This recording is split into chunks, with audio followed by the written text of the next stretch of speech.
Good evening. I am Reverend Natalie Jean with the Emma Curtis Hopkins Movement. And today I'd like to talk about everlasting life. You know, many times I've been reading the internet and so many people are focused on the aspect of the end of the world. So many predictions have been made over centuries and centuries and centuries. But what does it really mean? God, Jesus, came to tell us that we have everlasting life. So why are so many people so focused on the aspects of destruction and the world ending and life ending? Our lives never end, really. Does it?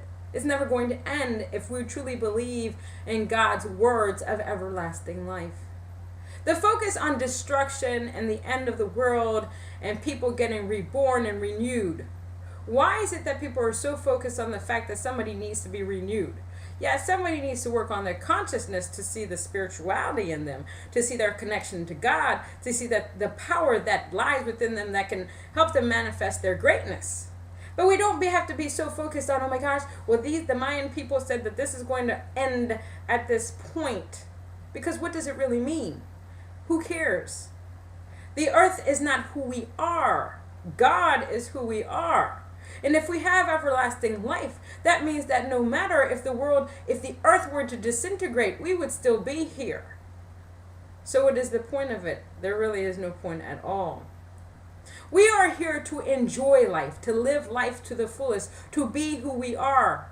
Not to judge others, but to have people allow us to be who we are. We have to accept our gifts. We have to accept all things and experiences that come to us because we actually are the ones that predetermine our own paths.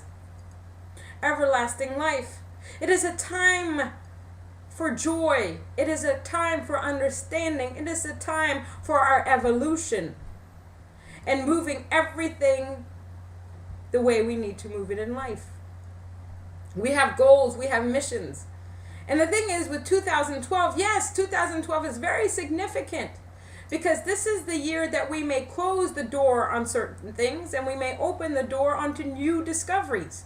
This is the year where we complete our tasks. This is the year where we say, I'm not going to take this anymore. I am a spiritual being. Now in 2011, we saw so many people decide they're not going to take this anymore in many different countries. They took their country back. They took their spirituality back. They took the aspect of being a wonderful spiritual being back because they didn't want to be treated as nothing but, I would use the words like that, as animals. Being tortured, no matter for what reason, people taking power, taking it to another level in which it shouldn't be. Now recently, those people that have Verizon, they're going to impose a $2 fee for people that were going to do an online payment or over the phone payment. There was an uproar. People said, we're not going to accept that. That is unfair. And after a while, Verizon decided, no, they can't do that anymore, so that they're not going to impose the fee.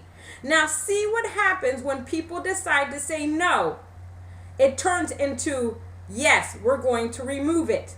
It is what you believe in your consciousness. How are you going to move your life? If somebody's telling you no, when you know the answer should be yes, you fight for it. Do you have to be nasty or derogatory? No.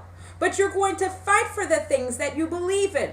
Now, I always say that these things have to be harmonious, loving, and peaceful. And that is the truth of everything.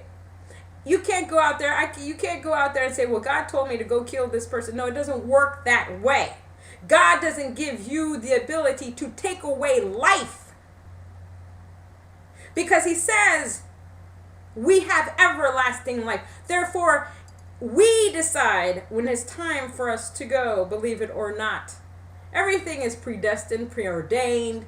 You know, they often say that before we come into this incarnation, we choose the life we're going to lead.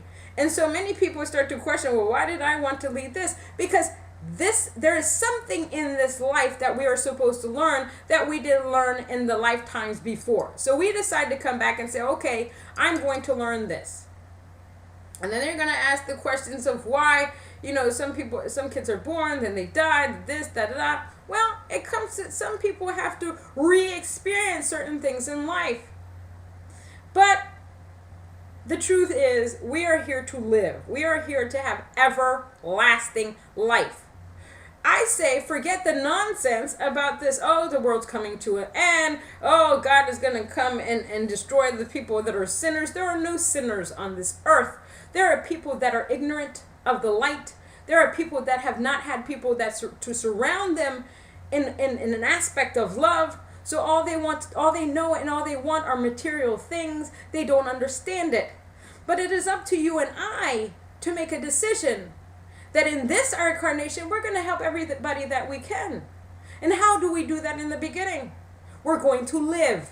We're going to love ourselves. We're going to understand what life is all about. We're going to understand our connection. We're going to understand our power and everything that we can bring forth.